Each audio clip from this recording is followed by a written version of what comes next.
The sun dipped below the horizon as the final whistle echoed across Stamford Bridge. Chelsea had just squeezed past Fiorentina in a nail-biting semi-final second leg, with Enzo Fernandez's 88th-minute screamer sending the Blues through to their first-ever UEFA Europa Conference League final. This wasn't where they'd imagined themselves at the start of the season. After all, Chelsea had been a Champions League contender only a couple of years ago. But turbulent managerial changes, injury crises, and some questionable defending had landed them here. The Conference League was a consolation prize for some, but for others, like the fiercely passionate Real Betis fans, it was a chance at European glory. Betis' journey had been a storybook run. They'd upset Aston Villa in the quarterfinals with a late Ios Perez winner and survived a grueling semi-final against Anderlecht, thanks to a late penalty save by Rui Silva. For Betis, under the steady hand of Manuel Pellegrini, this was about more than a trophy. It was about proving Spanish clubs outside of the usual giants could shine on the continental stage. In pubs from London's King's Road to Seville's Calle Betis, fans buzzed with anticipation. Prague, the host city for the final, braced itself for a week of green and blue scarves waving in the warm spring breeze. As the teams arrived, rumors swirled about squad choices. Would Chelsea's new boss, recently appointed from within the academy ranks, risk starting Mykhailo Mudryk after his erratic form? Could Nabil Fekir, Betis' mercurial playmaker, recover from his niggling knee issue in time to dazzle one last time? Meanwhile, the Conference League's quirky reputation made headlines. UEFA had tried to add prestige to the competition, but critics still dubbed it the Europa Light. Yet as thousands of fans poured into Prague's Old Town Square, debates raged. Could this final be the turning point where the Conference League earned the respect it deserved? Or would it end in chaos?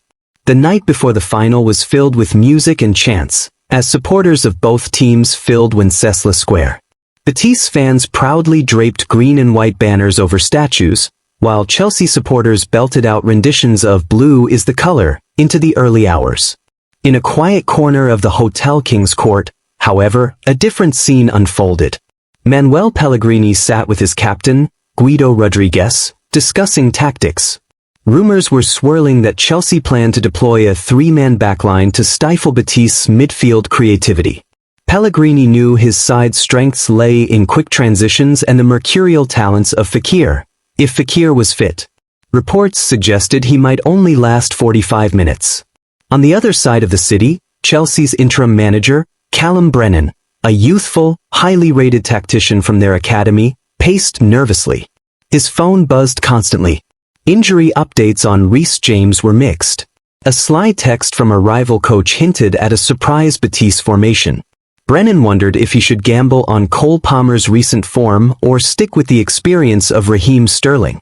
Neither manager knew that a different kind of shadow loomed over the final. Earlier that evening, a shipment of fake tickets had been intercepted by Prague police, leaving hundreds of fans locked out of the game. UEFA issued a statement condemning the counterfeit operation, but rumors suggested some counterfeit tickets had slipped through. The stage was set not only for a footballing clash but for logistical confusion. The evening of the final arrived. Fans from both sides poured into the Eden Arena, buzzing with anticipation.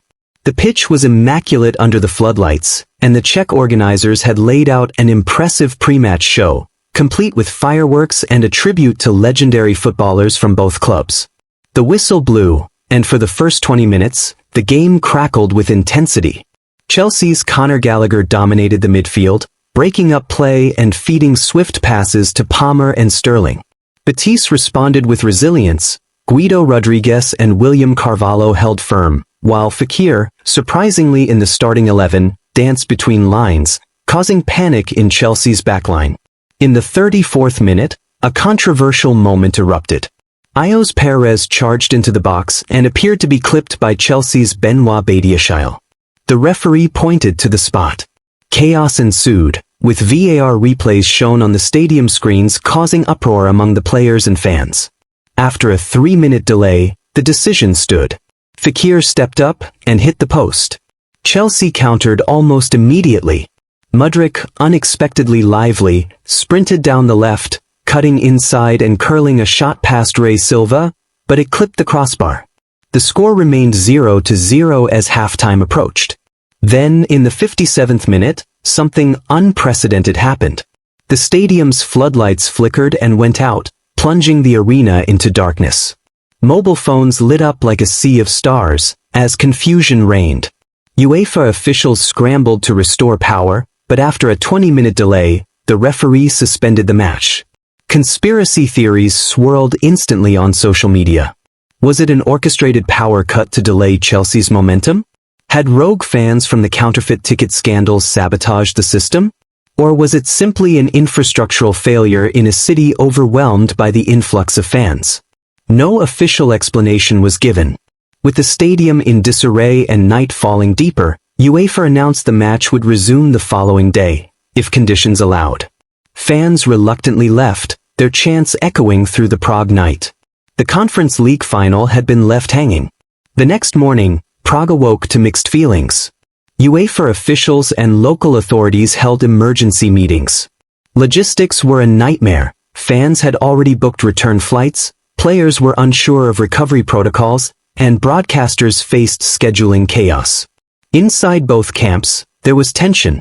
Real Betis argued the power outage had disrupted their rhythm and called for a replay at a neutral venue. Chelsea's Brennan insisted they were poised for a win and wanted the game completed as soon as possible. UEFA issued a statement but gave no timeline. Rumors hinted at rescheduling the match for a week later in a different country. In the end, no clear decision was made.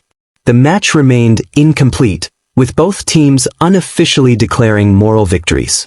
Supporters returned home, their final souvenir photos filled with stories of what might have been. The Conference League final between Real Betis and Chelsea became a modern footballing mystery, one debated endlessly on podcasts, Twitter Spaces, and fan forums. Some fans believed UEFA deliberately left the match unfinished to spark intrigue and grow the Conference League brand. Others insisted the logistical failures were too embarrassing to admit. Chelsea's and Betis players returned to domestic duty, both clubs claiming they'd won in spirit. Years later, a commemorative plaque in Prague read, "Here, under the floodlights of the Eden Arena, the Conference League final was played, or perhaps never truly finished." For football is not always about endings, but the stories we tell in between. The end. Please subscribe, like, comment and share for more interesting stories.